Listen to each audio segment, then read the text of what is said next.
folks, I'm Tom Vasel, and welcome to 40 Years of Great Games. We are now up to the year 2010. I'm giving you the best 10 games of each year, in my opinion, of course.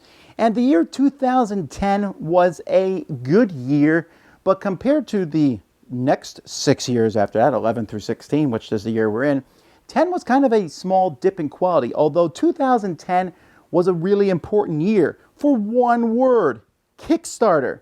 This was the year that Kickstarter made a kind of splash. One game came out. We'll talk about that in a brief because it's on my top 10. And then we started seeing that snowball, although we didn't see all the games from Kickstarter till a few years later. In fact, when I go to 2011, I'm not seeing any game from Kickstarter on that list, but this was the first year, 2010, where that happened and things started snowballing. But other than that, this was a year where I did not have a hard time making a top 10 for. It's an okay year, a good year. I mean, it was good games. There's good games every year, right? It just wasn't as fantastic as the other ones around it. Let's get started with number 10 is Lords of Vegas. Don't be fooled by the unfortunately bad box cover art. Lords of Vegas, when you look at the board, you're like, wow, there's dice all over the place. It's a game where you're building casinos in Vegas, and you have dice to show how powerful the casino is, and you can try to take over other people's casinos, and you're building just them all over the place. There's a fun little expansion for it called Up, which adds a three-dimensional level to it where the casinos also build up rather than out. It's vicious. There's a bit of a gambling thing to it. There's, you can gamble each turn if you want to. A lot of fun in this game, Lords of Vegas. Number 9, I often this is one of those games that I don't dislike anymore, but I'd be hard-pressed to play it much anymore, and that's Dominant Species. Now, when this game came out, I said it's one of the best games ever designed, and I still believe that. It is an amazing game, but because of its length, I don't play it as much as I used to. It is a worker placement area control, Ameritrash-style game where you have a species and you're trying to evolve and take over everybody else. And there's so many different aspects, and it's really interesting. Each species, whether they be the spiders or the lizards or apes or whatever, has a special ability that they have over the course of the game, but there's just also a lot of options for worker placement as you try to control different regions. Big events will happen at the end of each turn and change the landscape, and there's a lot going on, but it's very in-depth and a very solid game. I just don't play it as much as I used to. Number 8 is Dungeons & Dragons Castle Ravenloft. Now, Castle Ravenloft, and there's Wrath of Shardlin came later on, and I think there's 5 games out in the series now. The latest one was Temple of Elemental Evil. But this was a game that I kind of went into expecting one thing, which was kind of like an alternative to Descent, and it's really not. This is a game where it's like a dungeon crawl, and you go through and you fight monsters, and you're doing it against computerized monsters in a sense. The monsters move program movement. But if you look at this game as a co-op game, which is how I do it, it makes the game much more fun. I mean, it still does that dungeon crawl flavor to it, but it's not a game where you go through and level up. I mean, you can level up in the game, but it's just one time. You're just trying to go through and do the mission and work together and figure out the best way to beat the monsters with a D20 system. I find it a lot of fun. I have all the different expansions and different monsters, so all sorts of weird monsters will show up. It just makes it very entertaining. Number 7 is a game that I would like to see reprinted in a couple of years, if possible, and that's Firenze. Firenze is a game that I didn't think much about when I first saw it, but now that I have played it, it's in my collection. I love this game. It's building towers. A very simple thing, but it uses a mechanism I like, which is where you're placing different there's different cards out there, and you'll take a card, and there's good cards and bad cards. You don't want the bad cards, but every time you pass a card, you put a tower block on it. So eventually you'll take a bad card because you're getting a pile of these blocks, and the blocks are different colors. You're building towers of different colors, trying to get different size towers. It's a very simple game, but also offers a lot of depth. If you've never tried this one, it's a really underrated gem. That's Firenze. Number 6 is probably the most popular game that came out in 2010, and it is one that I would not have made my top 10 list maybe 5 years ago, but is slowly growing for me, and that is Seven Wonders. Seven Wonders took a mechanism that was already out there drafting, but made it very popular.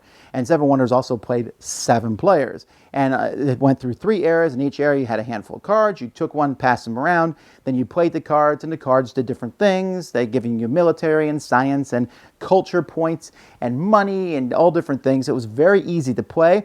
Each expansion has successively made the game more enjoyable for me.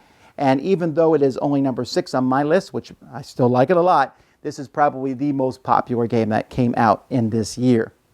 Number 5 is Catacombs. Now, Catacombs came out in 2010. They came out with a revised version in 2015, which is like doubled my enjoyment of the game, but I still enjoyed it when it came out in 2010.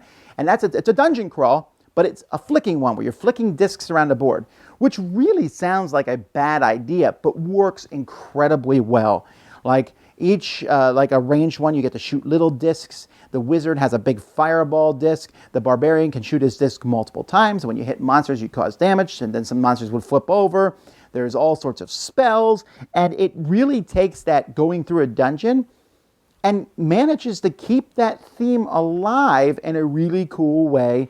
And the 2015 version is also very beautiful. That's Catacombs. Number 4 is a game that I first played as a prototype, and I very rarely play as prototypes, but the designer Richard Launius said, "You want to try a new game I have?" And I was like, well, yeah, sure. And that is Defenders of the Realm. And at first blush, it has a little bit of pandemic in it, right? There's 4 armies marching towards your realm that you are defending against people who are attacking it, and you are trying to stop them. But as you sit there and you fight back against these different warriors coming in, each person has their own special ability. So while the different groups are appearing all over the board, kind of like Pandemic, and they burst and go in different directions, it has a very strong fantasy flavor to it. There is big final bosses where you get to roll lots of dice and fight them, and I really enjoyed that. Every time I play this, I get a kick out of it. It's fun to go fight those big bad bosses at the end. It has a very good feeling of adventure. I also love the components, Defenders of the Realm. Number 3 is a game that some people hate. I like it, but all of this, this one is like a 50-50 split for me, and that's Innovation.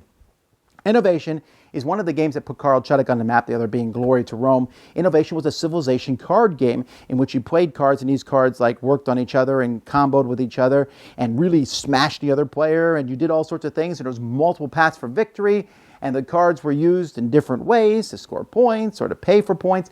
Really cool thing. It was really enhanced the following year with an expansion that came out for it. I believe there are now 2, or I think a 3rd expansion has just come out for it. There's a lot going on for Innovation. The original Innovation looked very dull. Yellow later on made a much nicer version of Innovation. I like the way that one looks better. But it is a solid little game with a lot of chaos and stuff going on in it, but especially when played 2-player, which is, I think, the best way to play it. It just has this back and forth, which I really enjoy.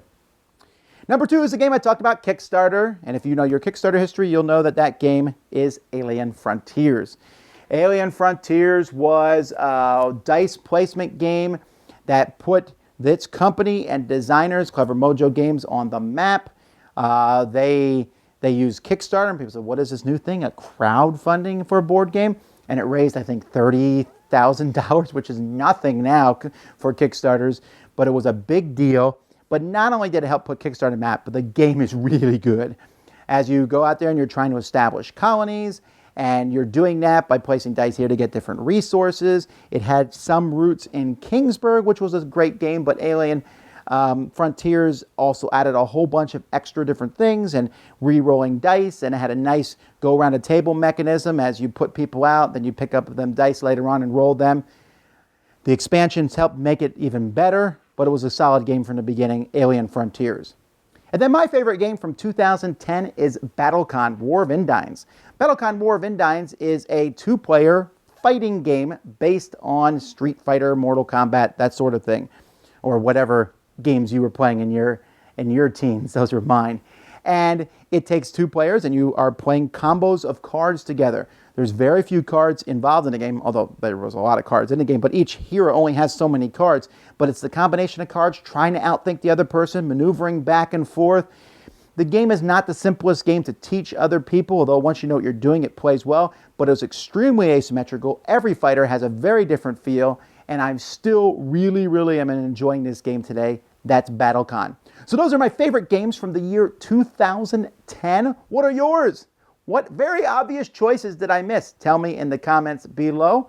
Until next time, I'm Tom Vasel. This has been 40 Years of Great Games on the Dice Tower. Thanks so much for watching the Dice Tower videos. Find more great videos and reviews, as well as our top-rated audio podcast at Dicetower.com. You can also find other great shows at Dicetowernetwork.com. I'm Eric Summerer, and you've been watching The Dice Tower. The Dice Tower is sponsored by Cool Stuff Inc., where you can find great games for great prices. Cool stuff in stock. Check them out at CoolStuffInc.com.